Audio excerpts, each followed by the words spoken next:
What makes a heavy track actually hit hard emotionally?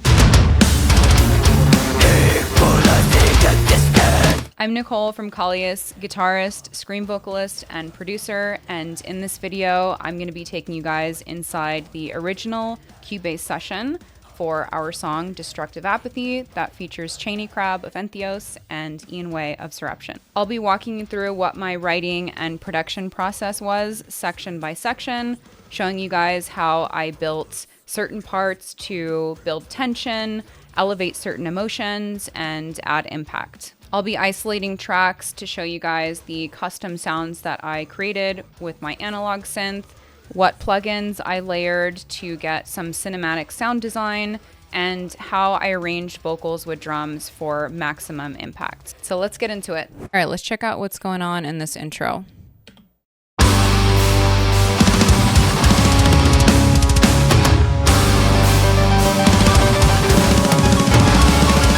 With this intro, I started with just the riff.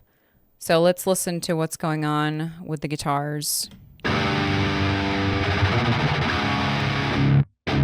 So pretty heavy, punchy, and there's some little trem sections in there on the tail ends. My goal with this intro was to kind of fuse a classic death metal riff or an intro to a riff and just kind of elevate it to a little bit more of a futuristic and modern sound. So how I did that was add a couple synth layers.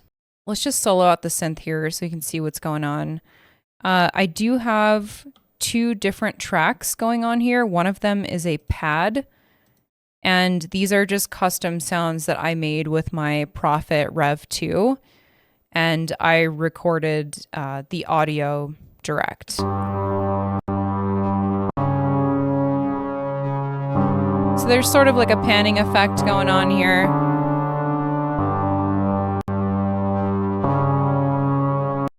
And then adding, or let's isolate the second track actually. This one's pretty cool, this patch that I made, because I feel like, again, it pans from left to right and just sort of floats on top of the whole thing.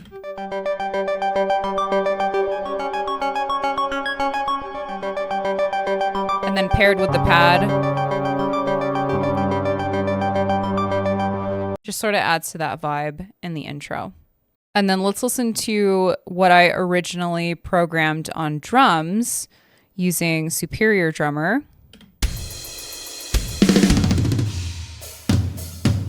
And then here's what our drummer Justin ended up doing with what I sent him. Sounds way better, obviously.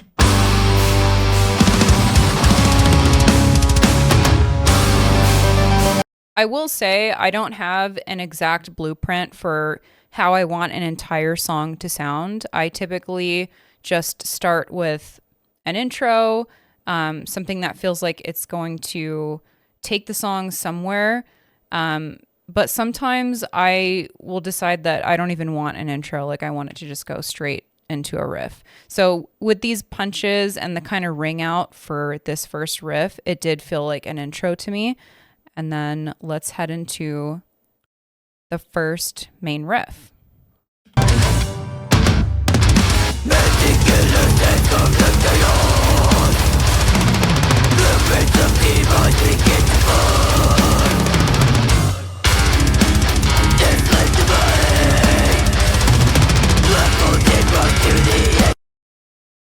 So the section's pretty straightforward. It's very riffy. There's no synth on this part. I just kind of wanted this part to just, hit in your face. It's pretty classic death metal, very Decapitated inspired, I suppose, which is what a lot of my stuff is inspired by.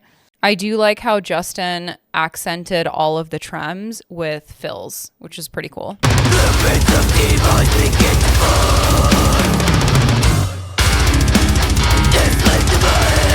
So little things like that, when the drums just kind of lock in with like the guitar riff or the tail ends or the trems, like really creates dynamic within a riff. Heading into the next section.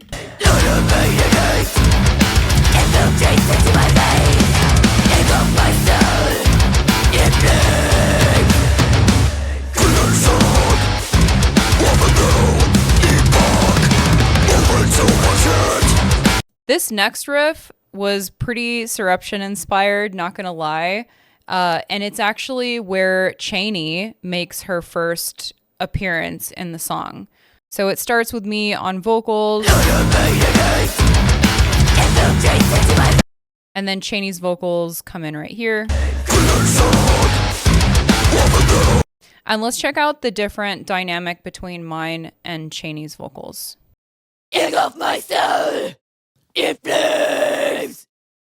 Creation of a new epoch. Only to watch it burn to the ground. So in the master, our vocal, mine and Cheney's are actually doubled on that last line right there. Burn to the ground. Just to create a more impactful exit out of this section.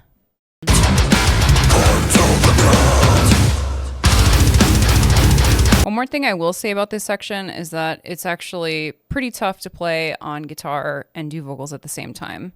So I wasn't really thinking about that when I wrote the vocals, but that's where you push your limits, right? You kind of write stuff that you can't really just play yet, and then eventually you practice it and you can play it. Back to the main riff, except this time it's instrumental, and to kind of switch things up a little bit, I wrote a little lead that comes in right here. And that leads you into the first chorus. So I actually had IanWaye track this lead because he wrote and tracked the guest solo, obviously. So I wanted all the leads to kind of sound uniform, and probably tracked it a lot better and faster than I ever could. So let's check out this lead isolated. What in the fuck plugin did I put on this? Oh my God. That sounds awful. I think I originally wanted this to like sound like a synth. Oh, that's why. I used a Rebea, archetype Rebea. I did have good intentions with this, but this is not what we used for the master.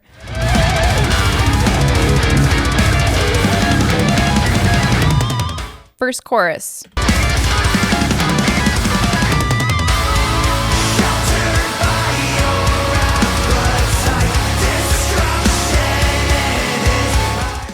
Okay, let's listen to Chris's vocals isolated here. Check out how many vocal tracks he recorded. Sheltered by your appetite, destruction in his eyes. All you feel is the shame. Corruption is to blame. So I wanted to elevate this first chorus and make everything just sound a lot bigger. So I added synth here, a couple different layers. So this is another new patch that I created on the Prophet.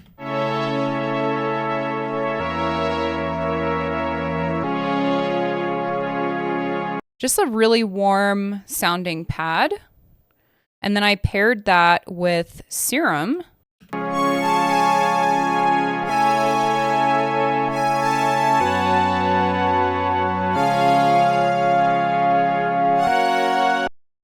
Which really complemented what Chris was doing in this section. So let's listen to those together. Sheltered by your appetite, destruction in his eyes. All you feel is the shame. Corruption is to blame. You couldn't afford this, but you ripped into our lives. Like a wolf in sheepskin, personified.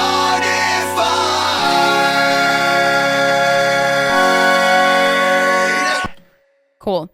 So you can kind of see how the synth sort of like elevates what he's doing and then brings it into the next part. So after the first chorus, I decided to revisit the intro riff.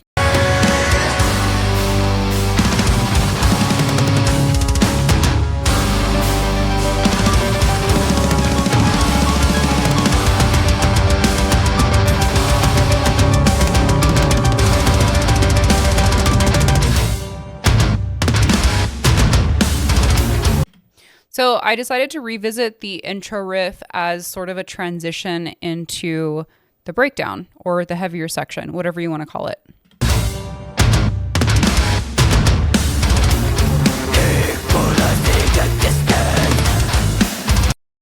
So let's talk about how I made this first heavy section super impactful. So I stacked 2 different plugins, and they might not be what you expect. And this is kind of like where sound design comes into play when you're writing songs. So I ended up taking this Serum bass drone effect, and let's just solo this so you can hear what it sounds like. Sounds kind of like, I don't know, like a weird space helicopter or some sort of aircraft taken off, right? But paired with this damage hit, kind of crazy sounding, right? So these two together sound like this. It's like you get that initial kind of industrial impact with this sort of like alien sounding ship like taking it off. I don't know how else to describe it. And then let's listen to that in the master.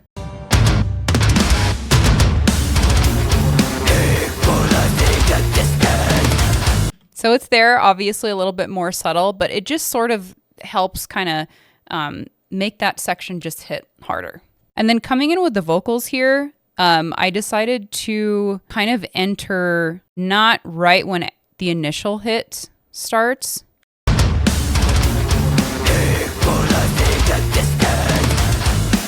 So I feel like if you're going to have, you know, a super heavy section come in like this, you kind of got to choose where you want all your impacts to go, right? So because I chose, you know, this initial industrial hit with the synth, and I wanted the riff to just be the focus for a second, I waited like a couple beats before I came in with vocals, which actually made the vocals sound heavier. So it's sort of choosing how you want to arrange the vocal patterns to sort of weave in and out of the riff and how the drums are hitting. And then same thing with the additional damage hits. So I added 3 in this entire section and spread them out a little bit. So I'll show you with just the guitars so you can hear them. So there's the first hit.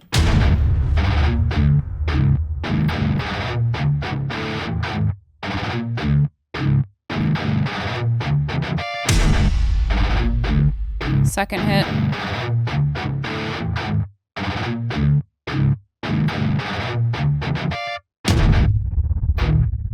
And they're all slightly different, right? Just to mix it up. And this whole section goes on for kind of a long time for the same riff, right? So if you have a riff that you're going to play for that long, it's good to kind of introduce other elements in and different patterns, like a different drum beat that kind of changes, that will change the overall feel of a riff that's pretty much constant the whole time. The biggest thing that sort of keeps this riff interesting, in my opinion, is the drums.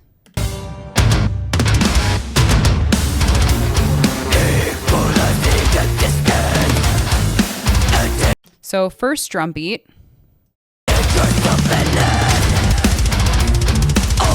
Second drum beat comes in with double bass.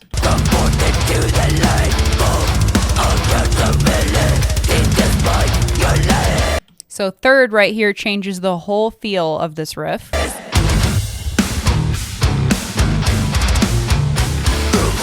And then of course Chaney's vocals come in and just make everything sound way heavier.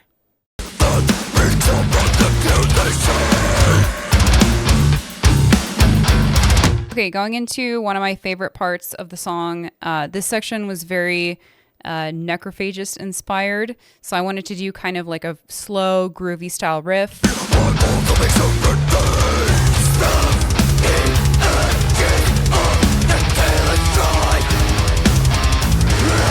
So for this section, since the riff is pretty busy and ongoing, I wanted to make the vocals kind of choppy, very stop and go. No synth for this section, so kind of meat and potatoes. And then I split up the vocals with Cheney on this section as well.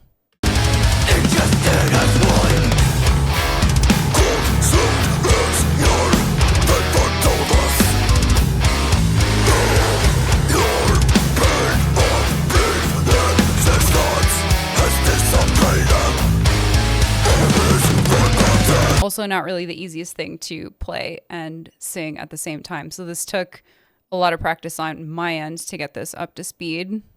Okay, so this is really the only tempo change in the entire track. So we go from 2:15 and then right here.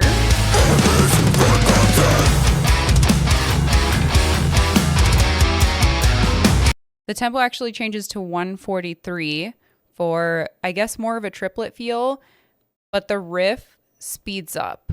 So it's like the tempo goes down a bit, but the riff speeds up.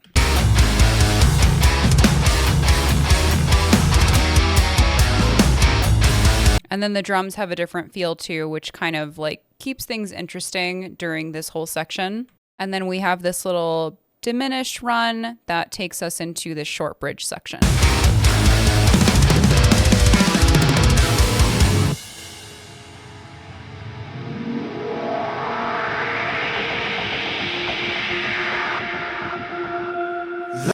All right, so let's check out what's happening in this bridge section. There's definitely a lot of automation, as you can see. And what I ended up using here is I took the original rhythm guitar tracks for the chorus, and then I did some automation using the Cubase morph filter. And then I'm sure Dave Otero did something totally different to get this effect, but this is just what I initially did to write it and get the point across.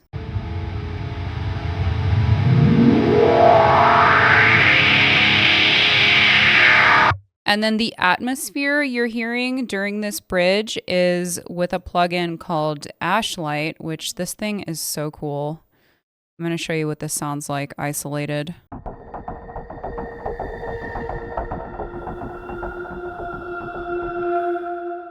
And this is also running some automation on the XY axis here. So that's what I love about this plugin, is that you have this XY axis and you can just move it around and just live write your automation with it. So here's what it sounds like in the master.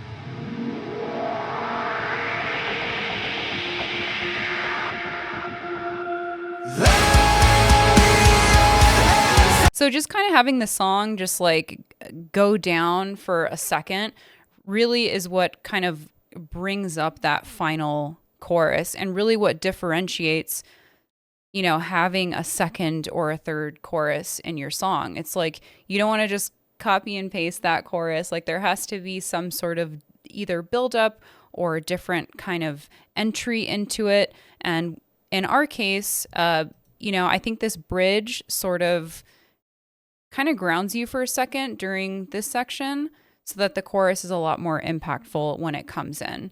And then what we did differently here is I think we actually started on a different chord. Yeah, so I think we started on the second chord of the chorus to kind of mix things up. And Chris also has different lyrics for this section too. So he says, "Lay your hands out, foe." And for the first chorus, it's... So just another way to kind of like keep things interesting and sort of confuse the listener, but also keep it refreshing. Drums are also a little bit different for this section. I really like what Justin did. Just for a laugh, let's look at what I originally sent on Superior Drummer and then compare. Oh yeah, you can tell I totally just like copied and pasted. Yeah, super boring.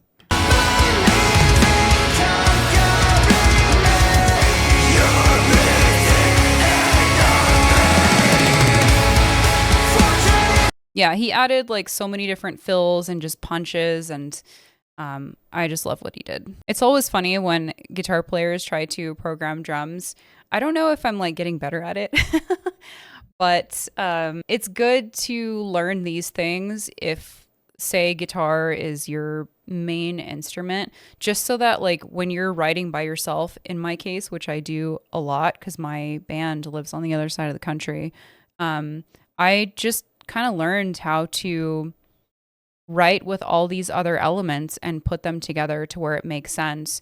And of course, you know, I have other band members, drummer, bass player, other guitar player, to where I can just send them this idea of a bigger picture of like kind of the vibe of the song. And then they're going to take that and replace it with something way better on their instrument. So let's go into this awesome guest solo that IanWaye did for us.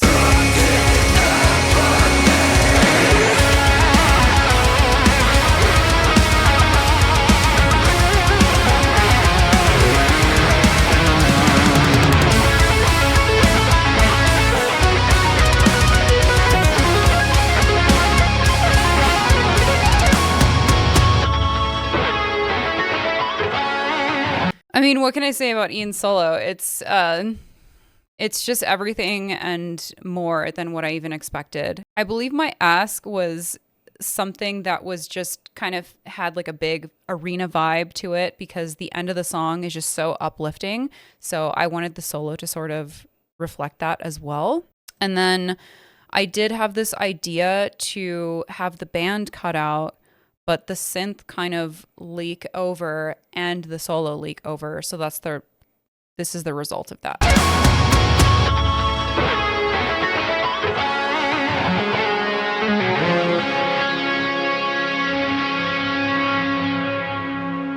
So pretty uplifting and feel-good ending for a track that starts so dark and has so many death metal elements to it.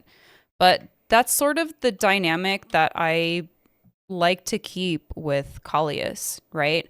I have very heavy death metal roots and background, and I gravitate to a lot of darker rhythms and guitar sections, and even synth too at times.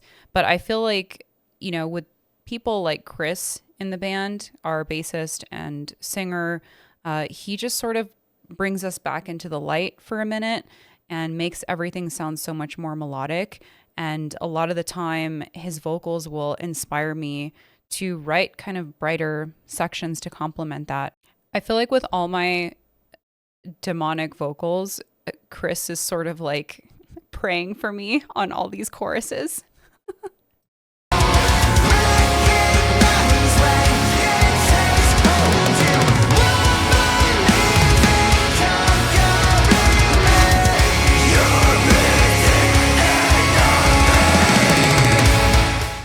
That about wraps up the production and writing process behind Destructive Apathy. I hope this inspired some of you to start producing your own tracks or get some ideas. Let me know what you guys think of my process and this whole flow in the comments. Subscribe for more, and if you guys want to support KALLIAS, I will leave all those links in the description. I will see you guys on the next one.